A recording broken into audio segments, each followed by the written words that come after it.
Well, I'm hoping this works this time. It's been a little bit crazy around here trying to get these videos to download and what stuff. So this is just another kick at the cat. Because as this stuff goes on, because I'm not very tech savvy, it drives me absolutely nuts. This isn't working, that isn't working. Beats the hell out of me. Anyhow, so obviously it's a test run, so we'll see how this goes. This is called the phone call. So what has happened, when I was a police officer, I'd moved up to Wausau, Wisconsin, and had been, I don't know, up here maybe a year or two. And I know I was on nights. And so I get a phone call, and it's, if this officer broke up, I used to work at the Waukesha Police Department.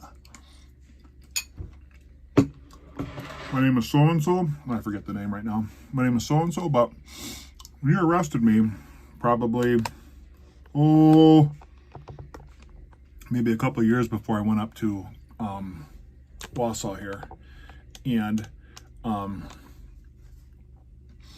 said that he wanted to talk to me. Well, when you get phone calls like this as a police officer, 9 times out of 10, it's usually not very good, because somebody wants to bitch at you, somebody wants to do this, somebody wants to do that. So the last thing I was really expecting was this phone call. So I debated about it a couple days. And, I'm like, well, let me call him back. So I call him back and I say, hey, this is Officer Prokop, Wausau Police Department.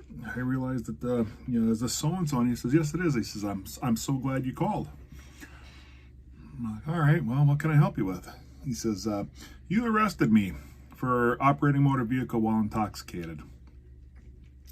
And he kind of ran through it. I'm like, okay, yeah, I vaguely remember the arrest. There's been, in all truth be told, I've probably had about 150, 200, maybe 250 OWI arrests, maybe even more than that, maybe less than that. I don't know. Not that I was keeping track, but you go through it and you're like, okay, 52 weeks a year, 1 year, 18 years, call it 900, but there's no way I had that because I was out 4 years with 2 deployments.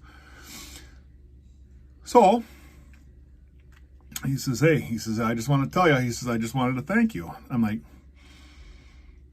all right. So I got the phone like this, and I'm kind of looking at the phone, and I'm like, what do you want to thank me for? He says, well, he goes, let me just tell you what happened. He says, after you arrested me, I had gone through major bouts of anger and not knowing what was going on with my life and just trying to figure things out. And he says, I kept drinking, and as it was going through, he says, I realized, I started to see a pattern in my life. And he said, he says, one of the biggest things that I figured out, that the big pattern that was causing me all this stuff was booze. And I said, yeah, I can see that. I said, I've always told people when, if you get arrested for OWI once, it's a mistake. Anything over once, you might want to take a look at. Anything over twice, you definitely need to get into, some type of therapy or counseling or whatever it is, because when granted, this is Wisconsin, and there's some people that are out there that have 12 OWIs, 15 OWIs, 8 OWIs. That's really not incomprehensible here in the state of Wisconsin. We like our beer, we like our booze, and we especially like our brandy. So I said, okay. He says, yeah. He says, so this is what happened. He goes, I sat down. He goes, as I said, I was angry for a really long time. And I said, okay. He says, but then he goes, I found out, remember what the common denominator was with everything that was going on in my life. And I said, it's the frickin' booze. And I said, okay. I said, yeah, I can see it. I said, everybody, doesn't want to listen to the man in the bottle, or the boss in the bottle, so to speak, because you start talking to that boss and tell them some pretty crazy things to do. So we began to elaborate a little more. He says, after I sat down and took a look at it, he's like, this is the common thing. He says, so I gave up drinking. He goes, I started attending AA, And as it went through, he says, my head became clear. He says, I found out what was going on. It wasn't everybody else that was around me, it was me.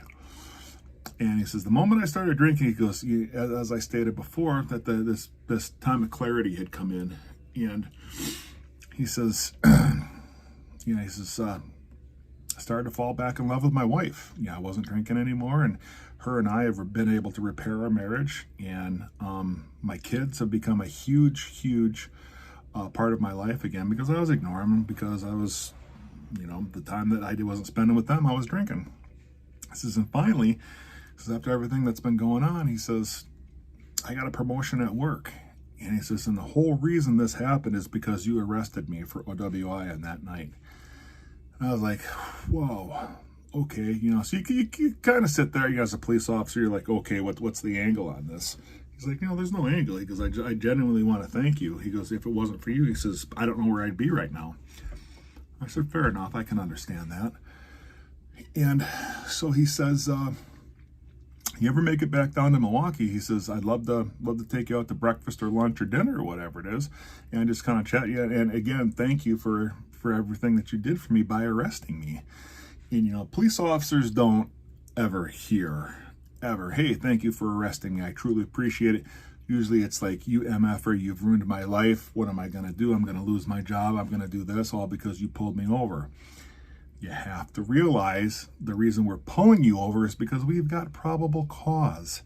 If you're driving down the street and you've got a registration lamp that's out, or a tail light that's out, or if you've got junk hanging off of your rear view mirror, it gives me probable cause to pull you over. Don't have that stuff hanging out.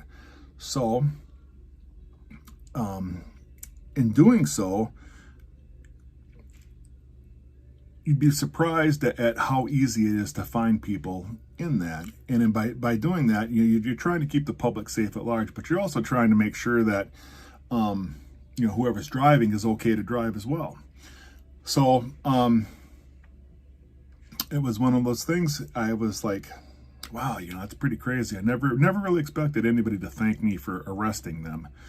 So went through the whole rigmarole, and it was one of these stories that once you arrest somebody and they say, thank you for arresting me, I can guarantee you there's not very many cops who've ever heard that. And that led me to believe that, we've got behind the badge that we're actually people, and the people that are in front of the badge are actually people too. You have to realize that they're human. And everybody's asked me why I wanted to become a cop. And, did you want to change the world? Or, did you want to do this? I'm like, nah, man. I said, the only thing I want to do is to become a police officer, to drive fast and carry a gun and activate my siren once in a while so everybody's looking at me. And then, but obviously that dies down the older you get. You're like, I don't even want to get out of the car. It's too hot. It's too much paperwork. I don't want to do this. I don't want to do that. But in keeping in contrast, or in combination of that, of law enforcement and, the people that you're dealing with, you have to realize that they're human. And sometimes a roundabout intervention, albeit an arrest on something that goes on your driver's license and your insurance, and the whole litany of, paperwork that you got to pay to lawyer, the money that you got to pay lawyers, yeah, it's expensive. But it made me realize that, yes, these are people that are actually behind the driver's steering wheel, and when we bump into them in the street, we get sent on calls. That is the kind of issues that we deal with on a daily basis, especially on nights. So again, and he said, as I reiterate, anytime that you come down to Milwaukee, he says, I'd love to take you out to eat. And so I said, all right, I truly appreciate it, sir. And he says, no, he says, you be safe, you go home at night, finish your shift, and I hope you retire, with this being the worst thing that's ever happened to you. And so I hung up the phone with him. I thanked him for the call, but before I hung up the phone, I'm like, listen, did somebody really just call me and thank me for arresting them? And that when I arrested them, that turned out to be the best thing that's ever happened to them, and the most positive thing that had ever happened to them, and has changed their life for the better. Again, as I say, when this goes through, it's like, wow, You know, maybe I'm not going to change the world, but at least I can. My contact that I had with this person was for the better, and so that's why I always say every contact matters, no matter what. Good, bad, or otherwise, you have to realize that the people that you're dealing with are not in the same frame of mind, especially if they've been drinking. That's not the normal person that's out there. The person that's on drugs, not the normal person that's out there. Person that's involved in a domestic isn't the same person that you would deal with on a day-to-day basis. Get mob mentality. People get together and doing things that they normally wouldn't do by themselves. I mean, you see it in riots. You see it in fights at ball games. You see it in big fights wherever it is. It's usually somebody that's not two people anymore. It's a whole group of people getting into it. So again, as I said, it's unfortunate with this journey I'm taking as far as self-reflection, is the fact that, hey, people are people, and the sooner you realize that as a police officer, a lot more sense the job begins to make. So, as I said, it's every contact matters.